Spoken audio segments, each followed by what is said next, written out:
Bienvenidos a Política 360. Esta semana, una vez que ya hemos pasado un proceso de elecciones en Ecuador con unos resultados, vamos a analizar este nuevo mapa político que se configuró y los escenarios para la gobernabilidad. Para eso he invitado a Francisco Mendoza, quien es director y cofundador de Libre Razón, una organización que trabaja en difundir ideas de libertad y de democracia. Bienvenido, Francisco, y gracias por atender nuestra invitación. Muchas gracias, Susi, por la invitación y sobre todo por el tema que vamos a tratar hoy, que es esencial. Muchísimas gracias a ti. Vamos a pedir a la producción que proyecte, de hecho, la presentación que hemos preparado con ayuda visual, en la cual se puede ver el mapa de los resultados que ya dieron como ganador a Daniel Noboa como nuevo presidente de la República, reelecto en nuestro país para un siguiente periodo. Y así quedó el mapa electoral en el Ecuador. Es evidente que ha habido una ventaja bastante amplia en cuanto a votación que le permitió a Daniel Noboa reelegirse como presidente de la República. Las zonas de la Sierra, de la Amazonía son un puntal importantísimo que le da un capital político de entrada. Francisco, ¿qué nos dice este nuevo mapa electoral que se configuró tras la segunda vuelta? De hecho, en la primera vuelta era distinto y se pintó de una forma un poco más equiparada, polarizante, tal vez con dos tendencias que acapararon la mayor cantidad de votos, pero esta vez ya quedó definido como está. Claro que sí, es importante ver que quizás el escenario de primera vuelta, segunda cambió. Se estimaba una polarización muy fuerte, los resultados que se dieron en segunda vuelta, salvo alguien lo haya estimado y dicho, nadie los esperaba y aparentemente la polarización bajó mucho más. Aparentemente la ciudadanía se decantó por una de las dos opciones y también entró en juego las declaraciones, las posiciones, las ideas que tenían cada una de las campañas alrededor de temas importantes en el Ecuador, como la dolarización, cómo atacar la seguridad en los propios barrios y palabras, elementos claves que siempre resuenan en la cabeza del elector y que o generan miedo o generan ilusión y esperanza. Y obviamente eso lleva a que se decante por una de las dos opciones y tengamos el mapa que acabamos de ver. Las motivaciones o las razones que llevaron a los ecuatorianos a optar por una u otra opción electoral seguramente se irán viendo en el camino, habrá que analizarlo a fondo, cuáles fueron los éxitos o los aciertos de las campañas o los desaciertos de la una o la otra campaña. Lo que sí es real es que además se configura una nueva correlación de fuerzas en el legislativo, que de hecho es la siguiente lámina que tenemos preparada, cómo queda configurado. ¿Tú crees que este resultado electoral reafirma el clivaje correísmo-anticorreísmo o permite una ventana de oportunidad para empezar a hablar ya de otros temas concernientes al desarrollo nacional? Yo creo que es la oportunidad y la ventana perfecta para hablar de otros temas. Y voy a poner ejemplos claros. Yo considero que la ciudadanía y la votación que tuvimos el pasado domingo no refleja netamente un apoyo completo a la opción ganadora. Y por ejemplo, tomemos como caso particular las mujeres. Las mujeres eran quien más indecisas estaban hasta el último de la elección.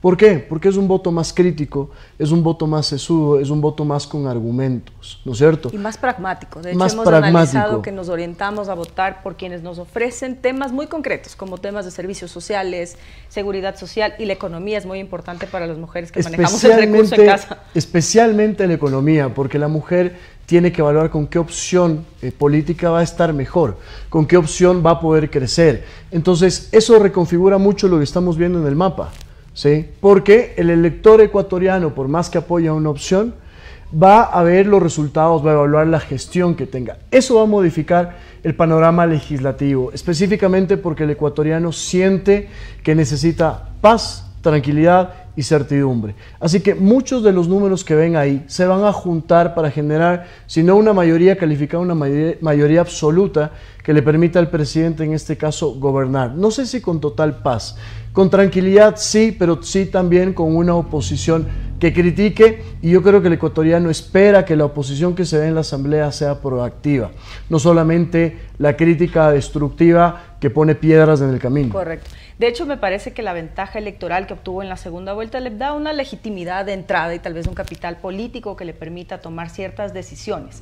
Sin embargo, la convivencia entre el Ejecutivo y el Legislativo, la relación institucional que debe existir, parecería que pinta un escenario de tensiones, dado que ninguno de los bloques mayoritarios o las primeras minorías cuentan con la mayoría necesaria para tomar decisiones, que para el siguiente periodo será de 77 votos. Esta vez aumentamos el número de asambleístas de 137 a 151, obteniendo la Revolución Ciudadana 67 curules, ADN 66, Pachakutik 9 escaños, el Partido Social Cristiano una presencia de 5 asambleístas y otros representantes de movimientos o alianzas locales.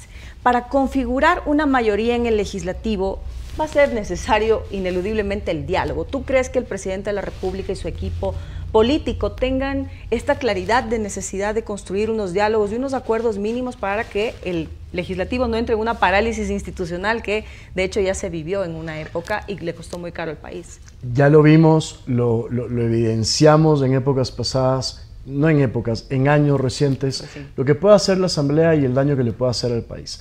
Yo creo que se fijen en que si sumamos los números de los independientes con PSC, el gobierno de Daniel Noboa necesita 2 asambleístas de Pachakutik nada más como para tener la mayoría, que el 14 de mayo se verá reflejado en las elecciones de las autoridades.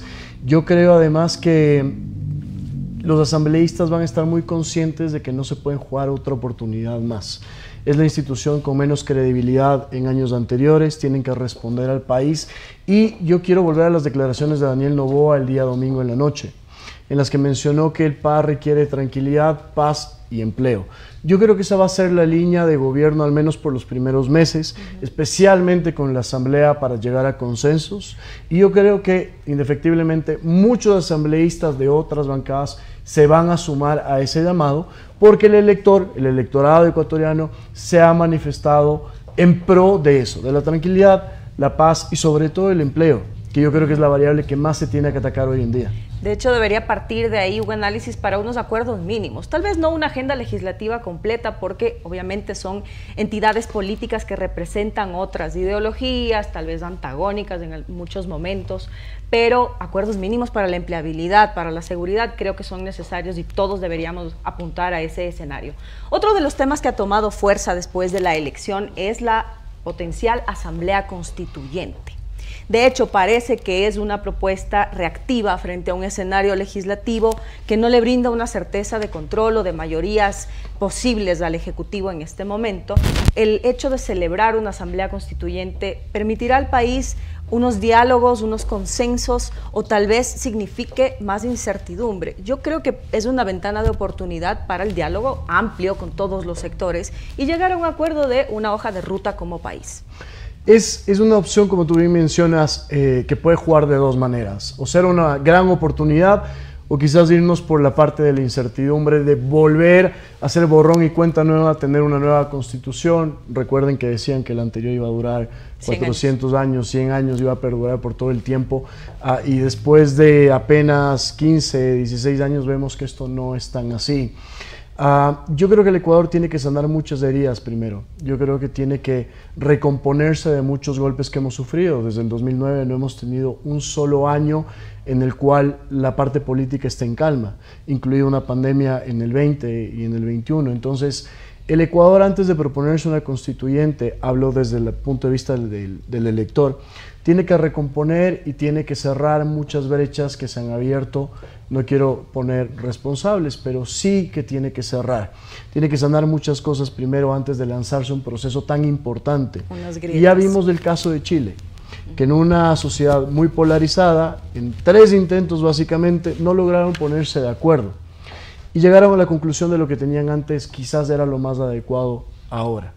Ecuador tiene que aplanar el terreno para llegar a un proceso como una constituyente. Yo espero que el gobierno sea consciente de que un proceso como la constituyente no es únicamente un proceso político de quién saca más votos, sino que nos estamos jugando las reglas del juego del país para los siguientes años.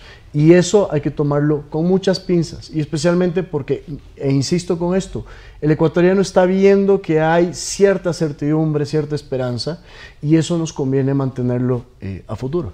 Correcto, con esa idea podemos concluir El país necesita certezas, necesitamos una hoja de ruta clara desde lo político, pero también el rol ciudadano es importante. Deberíamos centrarnos en todos, esforzarnos en sacar adelante a nuestro país. Esperamos que las decisiones que se tomen desde las instancias correspondientes sean las correctas para mejorar esta agenda de mínimos en los que tenemos que ponernos de acuerdo. Empleo y seguridad como principales prioridades. Muchísimas gracias por sintonizar nuestro segmento. Nos vemos en la siguiente oportunidad con un nuevo tema que traeremos para el análisis. Gracias, Francisco, por acompañarnos.